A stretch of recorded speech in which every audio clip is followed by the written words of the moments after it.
All right, well, we'll also have Texas Tech coming up with Dominique Coleman able to carry the team. All that coming up on CU Sports Mag.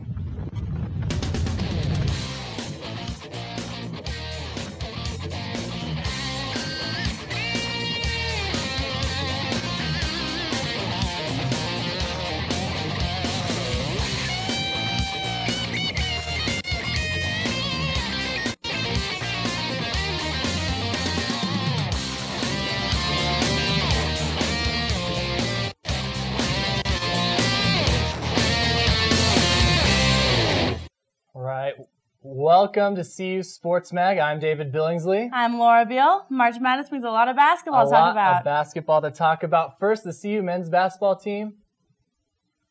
Who is your favorite team to hate? That's right, Nebraska and their leading scorer Alex Merritt came to town on Senior Day. Would Dominique Coleman and the Buffs squeak out a victory against the Huskers? Let's take a look at those highlights.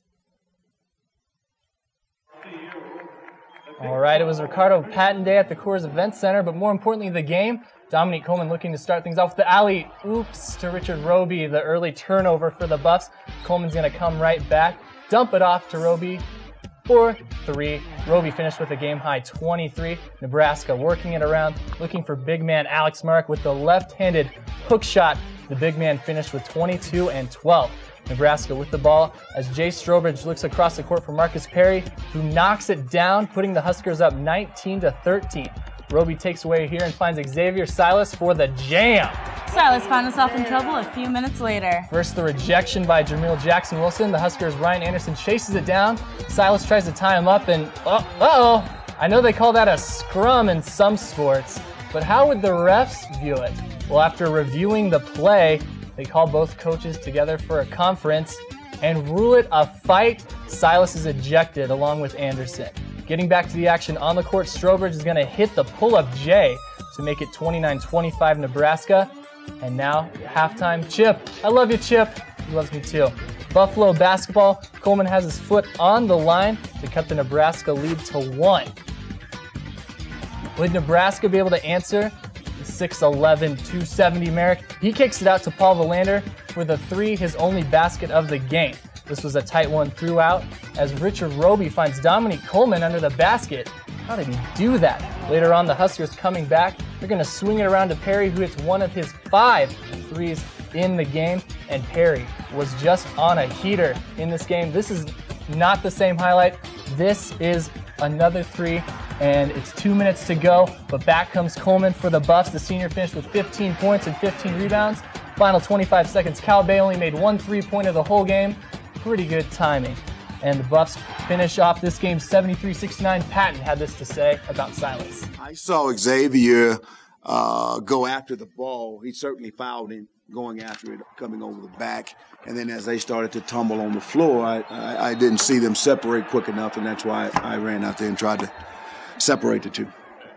You know, I'd have to look at the film and see exactly what happened and see if there's any possible appeal process if there in fact was, if it was deemed a fight. You know, know that's something that's happened for the last week. You know, guys are playing hard and people are jockeying for positions, and so tempers are flying.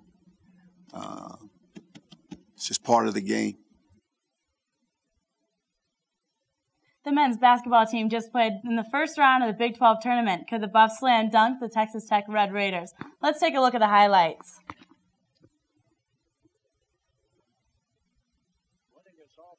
CU kicked off the Big 12 tournament against Texas Tech. Could this be Patton's last CU game against NCAA's all-time winningest coach, Bobby Knight? Martin Zeno makes an easy 3, putting Texas Tech up by 4. Zeno ends up scoring 28 out of 81 points in this game. Buff senior Dominique Coleman trying to keep CU in the game with a shot inside the key.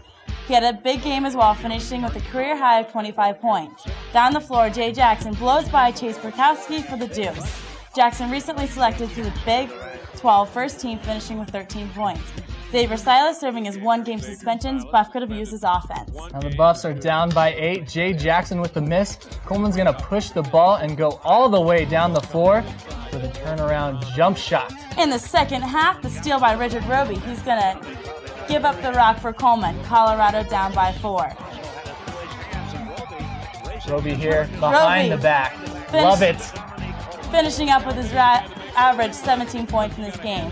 Zeno at the top of the key goes right past Mark at Kingston and with a left-handed finish. Red Raiders knock CU out of the Big 12 tournament, ending Patton's career. Dominique Coleman is the first player off the bench and the only senior on the men's basketball team. Last Saturday, Coleman played his last home game against Nebraska.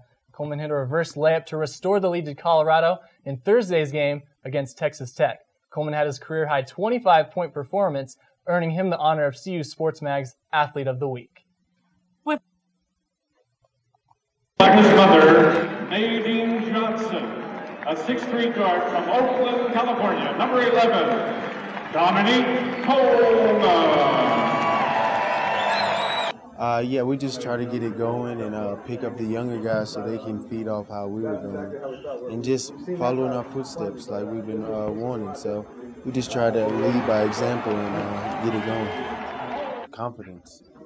Just confidence in going in and playing tough like this as we played all along. Not just in a relaxed mode or down mode, just some walking in there with confidence and with our heads up high and not tucked in our legs. I'm Dominique Coleman, CU Sports Mag Athlete of the Week. With CU's basketball season coming to an end, fans will look onto the NCAA tournament and the NBA playoffs for their basketball fix. Speaking of the NBA playoffs, that brings us to this week's trivia question. Who are the 3 ex-Buffs to win the NBA title? We'll have that answer in a little bit. Now I think we're going to take it over to the double team set with Phil and Russell. Talking about, what are we talking about, We're going to talk about some tournament, bracket and tournaments. Yep, take it away, guys. Hello and welcome to the latest edition of Double Team. I'm Phil Milani, joined by Russell Cunningham. Today we're going to talk a little bit about the Big 12 tournament, and we want to tell, first we're going to go over what happened in the CU game yesterday against Texas Tech. Well, CU definitely didn't play too well. They got beat. But Dominique Coleman had a great game, scoring 25 in his last game as a CU Buffalo. So that's good to see. But Texas Tech rolled over him. And I guess that's pretty much to be known because they're with a lame duck coach, and CU just wasn't going to get it done today. Well, I think that this was Dominique Coleman's last game as a Buffalo. And they were going against a strong Texas Tech team that nobody thought CU was going to win. But I really felt like the Buffs really played well in this game. And it sort of feels like at the end of the season, the team sort of came together. They beat Nebraska on senior day here. And the team just really came together. If they were playing like this all season, who knows, maybe they'd be in a different spot right now. But as far as yesterday, I think that not having Xavier Silas there to help them offensively really hurt the team. Oh, not having Xavier Silas definitely hurt a lot. Also, just having Coach Patton being in his last game, I know that was emotional and they didn't know it was going to happen. But on the same hand, it kind of hurt. But that's enough of CU. Now we want to take a look at our bracket. So if we take a look at the bracket, yesterday Oklahoma beat ISU 68-63. Texas Tech beat CU, like we just talked about, 81-71. And Baylor took down Missouri, as you see right there, and Oklahoma State took down the Huskers. Baylor is definitely the surprise in these picks. Yeah, that was a surprise, but Oklahoma State too. They played well at the beginning of the season, but towards the end of the season, I don't think. So Kansas today won big against Oklahoma. Yeah, are you surprised? Not really. I thought Kansas was going to win that game. They won it 64-47. And then that was the early game. Second game, KSU beat Texas Tech 66-45. And for this next game, we are predicting that Texas will take down Baylor. That's right. Texas with Durant, this 6'8", 225-pound freshman, is just going to dominate. Durant is probably the best player in all of college basketball right now, even though he's a freshman. So I think that him offensively will take them over Baylor, who shouldn't even have been there in the first place. So Oklahoma State hasn't done anything on the road. They're not on the road. They're in Oklahoma. But still, you don't get that hometown feel. Bogan isn't going to have that good of a game, and I think Curry is going to have to step up if they want to win. I think you could see a surprise here. Maybe Oklahoma State picking up some momentum, something, but I think AC Law will be too much, and I think that Texas A&M will win that game big time. And so that'll set up our Final Four bracket, Russell. Kansas versus Kansas State, Texas versus Texas A&M, both in-state rivals. And if you guys stick around, we will reveal who wins that later in the show. Come right back. Thanks, guys, for the first look into the Big 12 tournament. Coming up after the break, we're going to talk about the women's basketball team and how they did this week.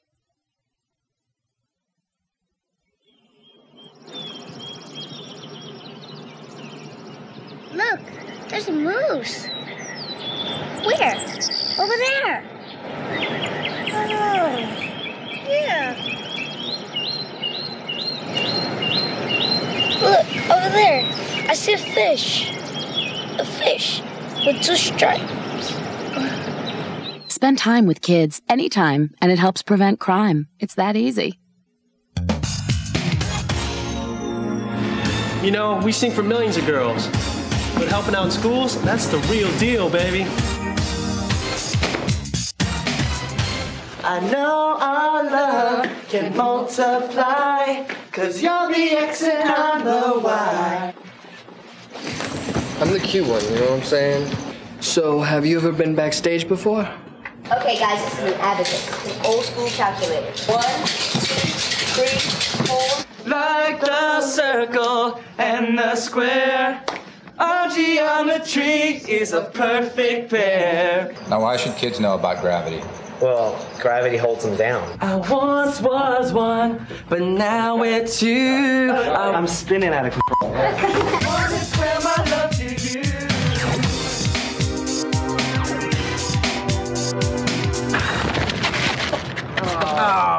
The basketball team just played in the first round of the Big 12 tournament. Could the Buffs slam dunk the Texas Tech Raiders? Well, I think they really didn't. Texas Tech already took that game, but the Colorado women's basketball team came into the Big 12 tournament as the number 8 seed. The Buffs went up against the Texas Tech Red Raiders, who were the 9th seed. Junior forward Jackie McFarland scored a season-high 32 points. Whitney Houston scored the go-ahead basket with 30 seconds left. CU won the game by a final score of 71-67. With the win, the Buffs earned the right to play Texas A&M in the Big 12 quarterfinals. In the quarterfinals, the Buffs looked to knock off the Aggies of the Texas A&M. The Aggies only had won 2 games in the history of the Big 12 tournament, but came into it as the number 1 seed. Jackie McFarland grabbed another double-double as she had 17 points and 13 rebounds. However, A&M had 3 players score in double figures and ran away with a 62-45 win. The Buffs will not make the tournament this season, but they have made positive strides under second-year coach Kathy McConnell-Miller and finished the 2007 season with a 13-17 record. After taking down the number 14 Baylor Bears, CU's women's tennis team proved that 13 can be a lucky number. The Buffs were moved up 13 spots, which makes them rank 30th in the nation. The women's team pulled out a 5-2 win match in much the same way as they always do. They secured the doubles and moved on to win the singles with the help from the duo of Franziska Gendrian and Monica Maluski. Maluski also won the number 1 singles against Bears' Zuzana Cerna. The women's team faces off against the Missouri Tigers on Saturday. The Big 12 Conference named women's tennis player Monica Maluski Big 12 Player of the Week. Maluski won her singles match 6-4, 6-4 to help Colorado defeat number 14 Baylor 5-2. With her help, the Buffs have improved their record to 3-0 in the conference throughout her college career. She has served up a total of 35 single wins and 24 double wins. You can catch Maluski in action March 12th when tennis serves up against Oklahoma State in Boulder. The Buffaloes are set to kick off their spring football season Monday, March 12th. Coach Hawkins and his staff will have 75 players out in full swing. 2 players not participating for now in spring drills are tailback Thomas Perez, who is sitting out for academic purposes, and linebacker Justin Nonu due to his back injury. There will be 15 practices total, including scrimmages. The Buffs spring game, which is open to the public, is set for the last day of spring practices on Saturday, April 14th. It's never too early to talk about football. No, I love football. So we're going to take a break, but stay tuned. We have a lot more for you.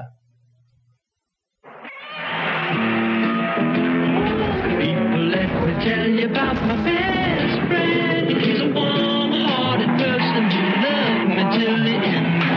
People, let me tell you about him. It's so much fun, whether we're talking man to man. You don't need to be bigger than life to be a good dad. You just need to spend time with your kids. It takes a man to be a dad. Lewis and Clark, great explorers. Hi, I'm Thomas Jefferson. Would you check out the West for me? Oh, sure. And they take their keelboat up the Missouri. Oh, Buffalo. Then they built Fort Mandan. They're at 1804. Made some friends along the way. I'm Circuit With. Through the Columbia Gorge. There are tons of ways to help with your kids' learning. Find the really good ones on connectforkids.org. A sweet Pacific Ocean. Yeah! We still have more Big 12 tournament action to talk about. More sports talk on Double Team.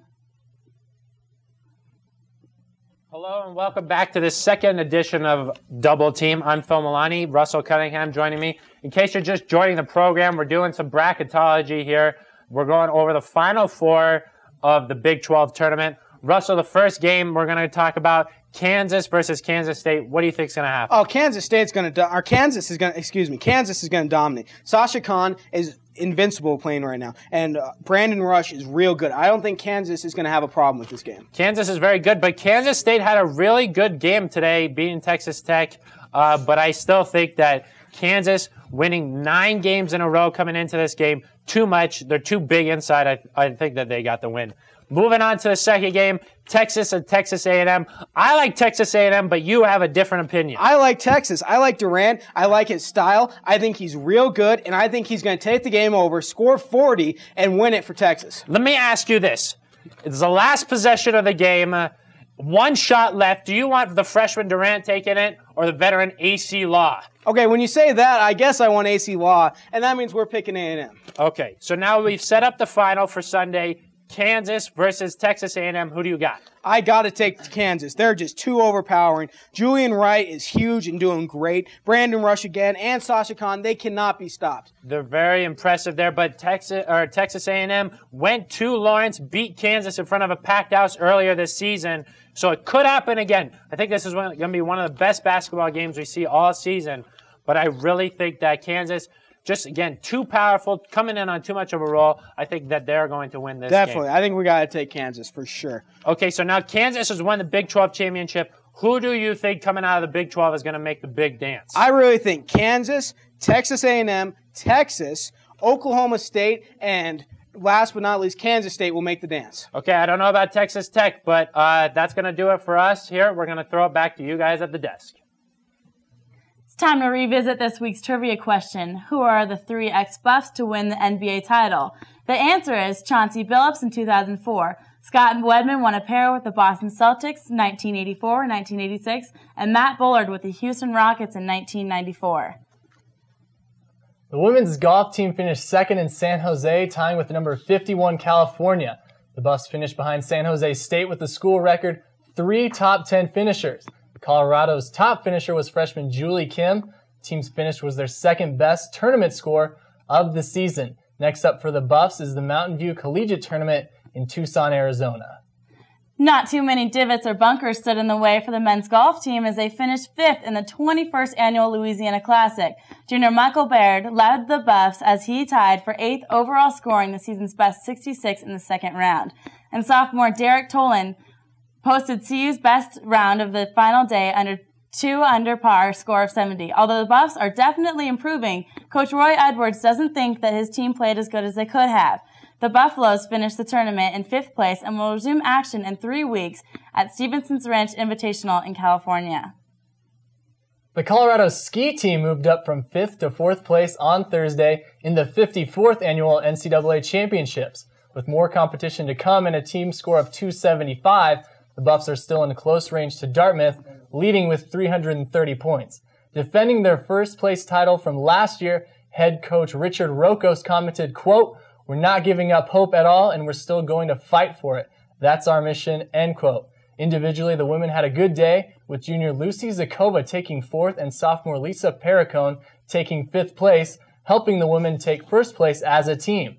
For the men's team, freshman Stephen Hughes moved from 18th to 9th place, earning him 2nd team All-American honors. We will have the final results of the championship next week. Up next, we're going to talk about some track nationals. Yep, stay tuned. Make sure that you don't change that channel. One of the reasons lions roar is to warn threatening bachelor males from other prides to stay away from their young. Here, a lion cub gets a lesson in proper roaring from its father. Teaching this behavior is not just crucial to the pride, but also to the survival of the species. Just a reminder how important it is for fathers to spend time with their children.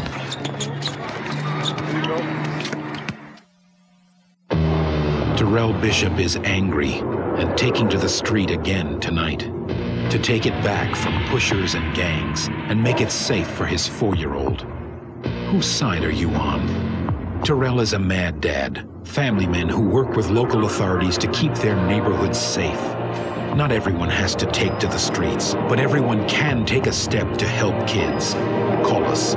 We're fighting for the children. Whose side are you on? Come on, David. Come on, David. Let's go, David. Come on. Come on, David. You got the love.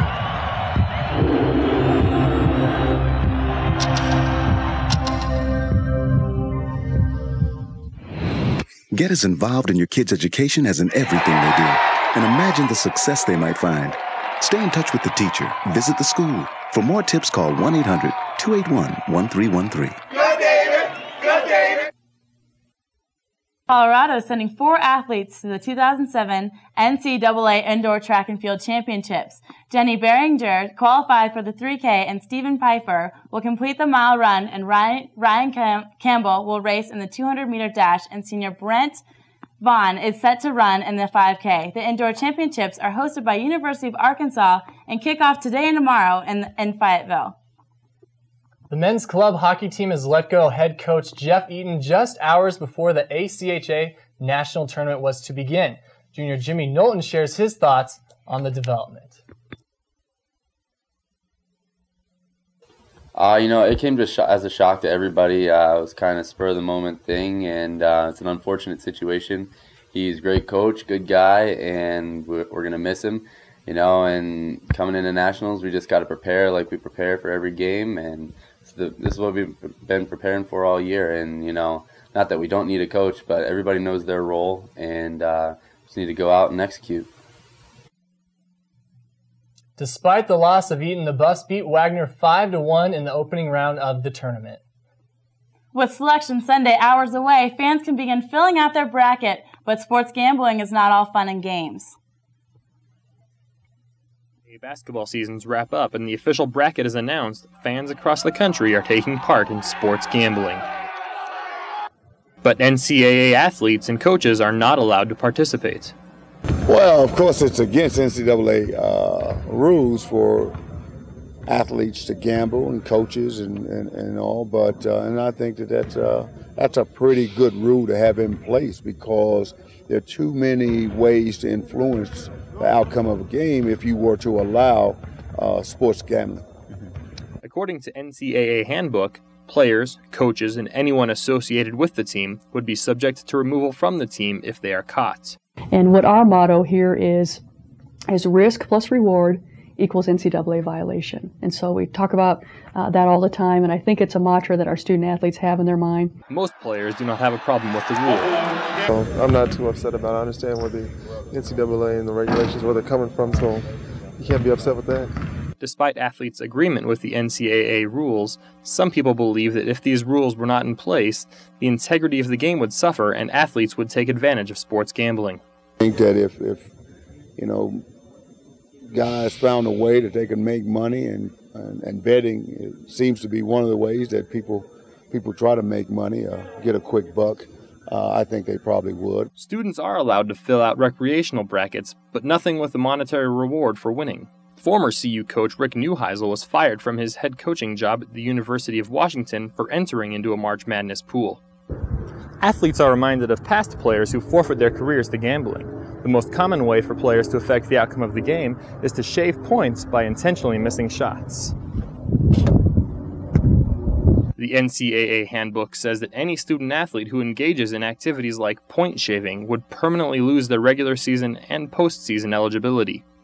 And that's not all. Student-athletes that engage in these activities are also subject to criminal charges. Sports gambling is illegal in 49 states. Only in Nevada is it legal to bet on a college or professional game.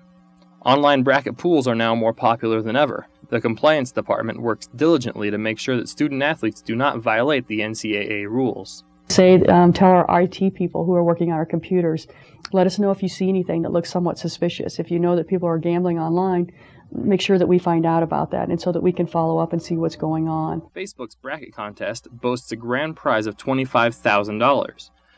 Even though it is a free pool, students are advised against entering it. The NCAA and the CU Athletic Department are doing what they can to protect today's players, as well as tomorrow's. While the chances of CU men's basketball team making the dance are slim, we can rest assured that they arrived there fairly. Dale Napolitano, News Team Boulder. CU Sports Mag's very own intramural soccer team was in action Wednesday night for the semifinals at Carlson Gym. Coming off a recent 4-0 victory, they looked poised to make their run at a championship. The first half proved to be a battle as the score remained tied at 2-1 at halftime. But the visiting team came out strong in the second half, scoring twice in the early minutes to seal the game. Despite the late heroics from team all-stars Amanda Blackwell and Jeff McAdam, the team ultimately fell short as they were eliminated from the playoffs. Colorado students love to get active with the arrival of spring. Another season of intramurals is here. CU Sports Mag's Ben Dignan hit the streets to find out which sport is a student's favorite. With the arrival of warm weather, students are heading both indoors and outdoors for intramural sports. I asked a few students what their favorite intramural sports are. I like basketball because I like to make it rain on people. Flag football because it's just fun to go play with all my friends. Basketball because it's like my favorite sport to play, like kind of like a pickup style with like students my age, and like playing other sports is a lot harder to get together like that. Yeah, me too, basketball because our team's really good. Intramural lacrosse because I played it in high school and I didn't want to play club, so I figured low-key lacrosse would be fun. Ice hockey because it was the first time I ever played ice hockey. For CU Sports Mag, I'm Ben Dignan. Even though the men and women's basketball teams are finished for the season, there's still plenty of action this weekend for the Buff fans. Ski team defends their NCAA championship title this Saturday in Jackson, Artetash, New Hampshire. The women's tennis team faces off against Missouri at 1 p.m. on Saturday in Columbia, Missouri. And the track team is also busy on Saturday as they finish up in the NCAA Indoor Championships in Arkansas. But for those of you sticking around Boulder this weekend, Coors Event Center will host the girls' 4A and 5A championships on Friday night at 6 and 8 p.m. We'll also host the boys basketball 4A and 5A championships on Saturday night. Back on October 25th, men's basketball coach Ricardo Patton announced that he would step down as head coach at the end of the season.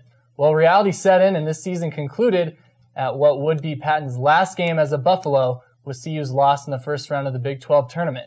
Patton finished his career ranking second on the Buffalo's all-time coaching list with 184 career wins, and guided the team to 2 NCAA tournament appearances and 4 NIT bursts in his 11 years at CU. He shared with the fans at his last home game. The person whose verdict counts most in your life is the one staring back in the class. You can go down the pathway of years, receiving pats on the back as you pass. But your final reward will be heartache and tears if you cheated the man in the class. We love you. Thank you. Well, that's all the time we have on CU Sports Mag. It's too bad the basketball season's over for Colorado men's and women's basketball. Still March Madness. Are you going to fill out your brackets? I'm always going to fill out a bracket. Well, join us next time on CU Sports Mag. I'm Laura Beal. And I'm David Billingsley. Thanks a lot.